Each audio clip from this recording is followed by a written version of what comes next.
how to fix Google Meet microphone not working. So I'm going to show you a few different fixes. For the first one, you want to load up Google Meet and click on this icon next to the URL bar, and then you will choose site settings, and right here you will choose microphone, ask. It's going to be default. You just want to allow this. Once you have allowed this, then you can go back. Now the second thing that we have to do is to click on the three dots of our browser here and go into settings.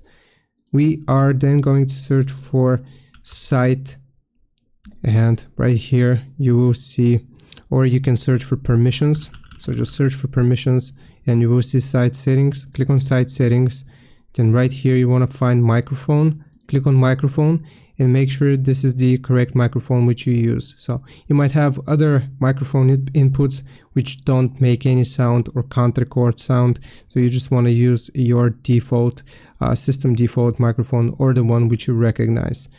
Once you do this, then this should fix the issue with Google Meet microphone not working. I hope this helps. Leave a like and subscribe, and I'll see you next time.